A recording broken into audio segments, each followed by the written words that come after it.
پھر وہ انہوں نے پرنسپل سیکرٹری اپنا ان کو بنا لیا. تو پاکستان میں جتنے رکے اڑے کام ہوتے ہیں، فواد چوہی صاحب کے جو چچا تھے وہ لاہور ہائی کورٹ کے جج تھے، ان کو چیف جسٹس بھی جو لگے تھے وہ طارق عزیز صاحب نے لگوایا تھا ان کو. اور یہ جو چودھری برادران ہیں ہمارے لاہور والے یا گجرات والے، یہ اس مشن میں شامل تھے. اور وہ پورا طارق عزیز صاحب کی وجہ سے جو جٹ برادری ہے اس کا، وہ رنجیت سنگھ کے دور کے بعد پنجاب میں اگر غلبہ ہوا تھا جٹ برادری کا تو وہ پرویز مشرف صاحب کے دور میں ہوا تھا، اور طارق عزیز صاحب اس کی وجہ بنے تھے.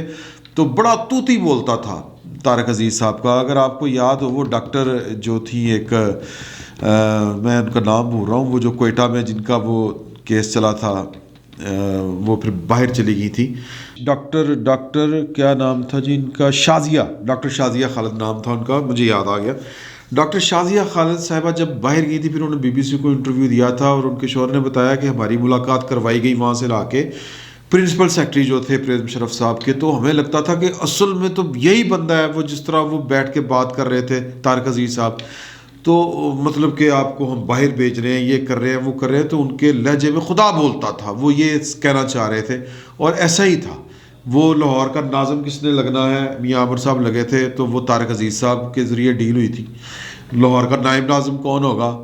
طارق عزیز صاحب. تو اس طرح کے جتنے کام تھے وہ ہوتے تھے. مجھے یہ بات اس وقت کے سپریم کورٹ کے ایک جج نے بتائی کہ تم لوگ جو ہو وہ طارق عزیز کرتے پھرتے ہو. اصل جو پلیئر ہے جس نے طارق عزیز، کیونکہ ایک وقت آ گیا تھا کہ طارق عزیز صاحب بھی فارغ ہونے لگے تھے، پرویز مشرف صاحب ان کے خلاف ہو چکے تھے، اور طارق عزیز صاحب نے بھی جس کے جا کے گوڈے پکڑے تھے بقول سپریم کورٹ کے اس جج کے، تو وہ بریگیڈیئر نیاز کے ہی پکڑے تھے. بریگیڈیئر نیاز کہ ہاں وہ ان کا بڑا احترام کرتے تھے. وہ ان کے چونکہ گاڈ فادر تھے. گاڈ فادر، اب میں اس کی ٹرم وہ کیوں تھے یہ سمجھانا ذرا بڑا مشکل کام ہے. وہ صدیوں کا نہیں، سالوں کا ایک پروسیجر ہوتا ہے. ایک پرسنالٹی بلڈ کرتے کرتے بنتی ہے، بلڈ ہوتی ہے وہ، اور اس کا جو اثر و رسوخ ہوتا ہے اور اس کا جو ہلکا اثر ہوتا ہے وہ بڑا گہرا ہوتا ہے اور بڑا میننگ فل ہو جاتا ہے.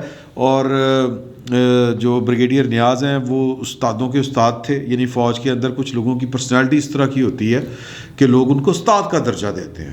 تو پرویز مشرف صاحب بھی ان کا اسی طرح احترام کرتے تھے.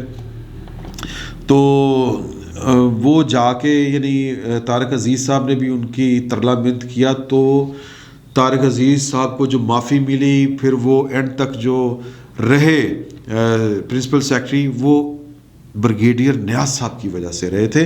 اسی طرح ہر دور میں کوئی نہ کوئی ایک ہوتا ہے. نواز شریف صاحب کے دور میں ان کے والد صاحب جو ہیں، یعنی کہ میاں شریف صاحب، اللہ تعالیٰ ان کو غریق رحمت کرے، وہ ایک تو وہ ویسے ہی فادر تھے، اور وہ ویسے ہی ان کا رول بھی وہی تھا، وہی گاڈ فادر تھے. اور جو کام نواز شریف صاحب کسی کی نہیں سنتے تھے، نہیں مانتے تھے، وہ جا کے کسی کی پہنچ میں آ گئے ہیں. یعنی وہ پہنچ گیا اگر کوئی ان کے والد صاحب تک، تو وہ کام ہو گیا. آپ کو یاد ہوگا کہ پرویز مشرف صاحب کی اور نواز شریف صاحب کی آپس میں جو ٹسل ہے وہ بڑی چل پڑی تھی، اور کسی درمیانی واسطے سے جو ہیں پرویز مشرف صاحب وہ میاں شریف صاحب کے پاس پہنچے تھے. اور اب چونکہ یہ والا جو ہے، یہ بات پرویز مشرف صاحب کے دور میں سامنے آئی تھی، اور اس طرح سے پیش کی گئی تھی کہ جی کہ نواز شریف صاحب کے والد صاحب نے بلا کے پرویز مشرف صاحب کو، تو ان بھائیوں کو کھانا کھلایا تھا اور کہا تھا کہ یہ آپ صلح کریں، یہ آپ کا بھائی ہے.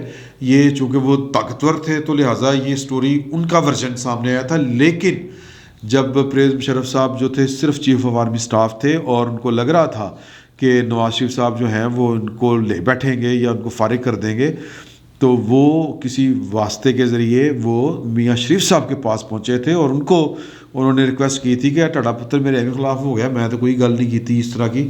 تو پھر میاں شریف صاحب نے بیچ بچاؤ کروایا تھا، ان کے درمیان صلح کروائی تھی.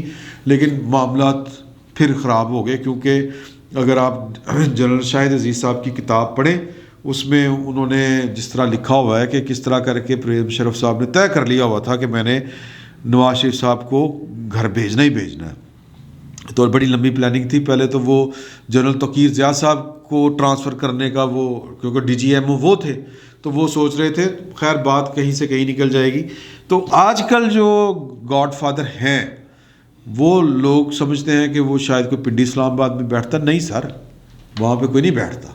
جو گاڈ فادر ہے وہ لاہور میں بیٹھتے ہیں، اور نواز شریف صاحب نے ان کی ہی بات مانی تھی، اور انہی کی بات مان کے وہ نواز شریف صاحب جو ہیں وہ عذاب میں آئے ہوئے ہیں، یا اب تک جو کچھ ان کے ساتھ ہو چکا ہے وہ اس گاڈ فادر کی انہوں نے بات مانی تھی. تب وہ گاڈ فادر نہیں ہوتے تھے، تب وہ ایک کہہ لیں کہ بس ایک صاحب حیثیت تھے، با اثر بھی تھے، اور ان کی بڑی ریچ تھی، اور بہت سے لوگوں کی سروس میں جو ہوتے ہیں ان کو وہ چھان پھٹک کر لیتے تھے. تو تب وہ گاڈ فادر نہیں تھے. لیکن یہ میں آپ کو بتا دوں کہ بڑے با اثر آدمی تب بھی تھے وہ.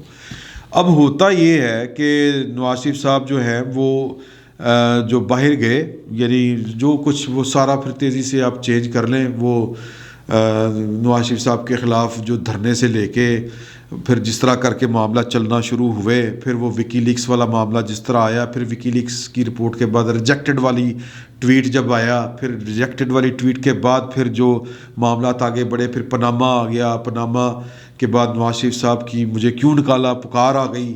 اس دوران پھر وہ جب واپس آئے، جیل گئے باہر سے، جب اپنی بیوی کو عیادت کر کے وہ الیکشنوں سے پہلے جیل گئے، اور یہاں پر جو ماحول بنا ہوا تھا کہ ٹیلی فون ہو رہے ہیں، چھوڑنا نہیں ہے، بیل نہیں دینی، یہ نہیں کرنا، وہ نہیں کرنا، وہ جو سارا سین پارٹ چل رہا تھا، اس سین پارٹ کے بعد نواز شریف صاحب جو ہیں سزا پانے کے بعد جو باہر چلے گئے، وہ اس گاڈ فادر کی وجہ سے گئے.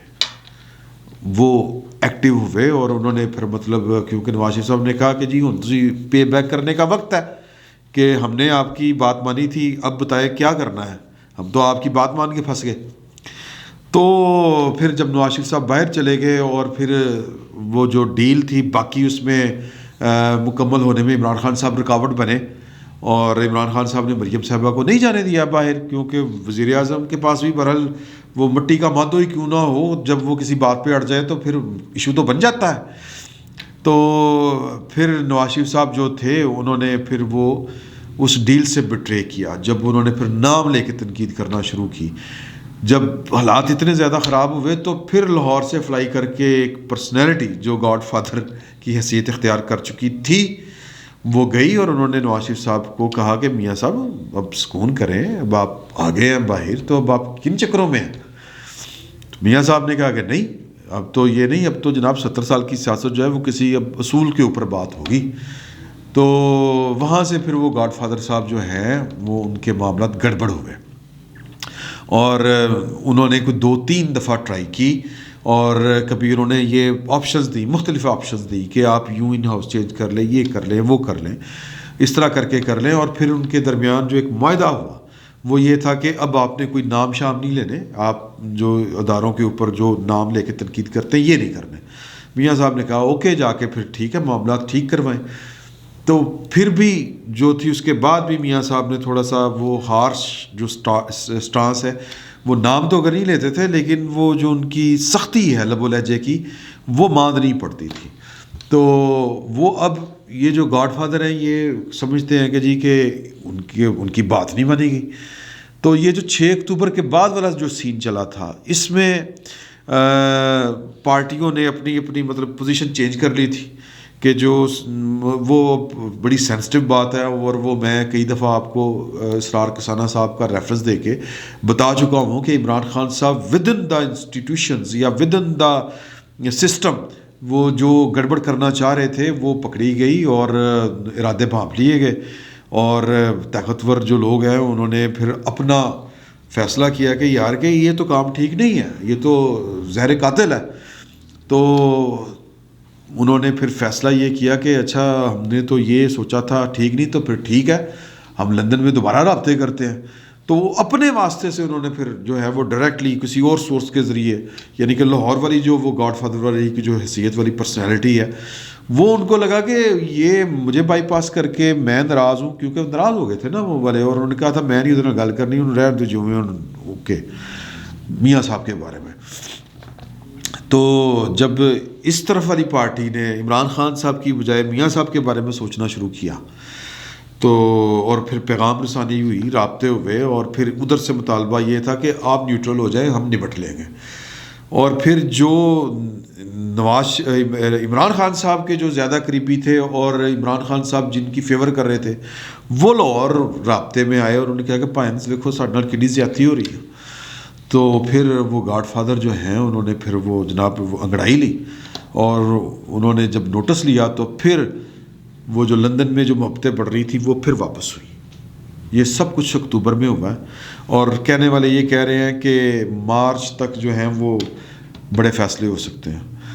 ہم اچھا ہو سکتے ہیں کہ نہیں ہو سکتے، لیکن کچھ چیزیں اب جو ہیں وہ بے معنی بھی ہونی شروع ہو گئی ہیں، مذاق بھی لگنی شروع ہو گئی ہیں کہ جناب یہ اکتوبر دسمبر تک نومبر تک کوئی تبدیلی آنے والی، یہ خبریں آتی ہیں، ہم کو پاس سے نہیں کرتے. لیکن جو سیاست ہوتی ہے یہ ڈے ٹو ڈے افیئرس کا نام ہے. مطلب کچھ حالات بدل جاتے ہیں، واقعات کوئی نیا رخ اختیار کر جاتے ہیں. تو اب بظاہر یہ لگتا ہے کہ یہ مارچ تک والی جو بات ہے یہ بھی ایم ہی ہے بس. لیکن وہ کہنے والے کہہ رہے ہیں کہ نہیں، مارچ تک جو ہے وہ کوئی بندہ جو کوئی بڑا فیصلہ کر سکتا ہے.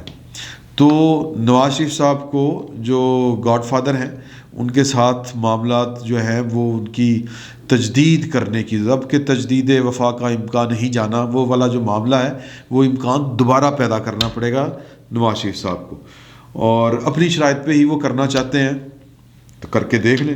لیکن یہ خبر ہے کہ گاڈ فادر کے ساتھ نواز شریف صاحب کے معاملات کوئی آئیڈیل نہیں ہے. فی الوقت اتنا ہی. بہت بہت شکریہ آپ کا.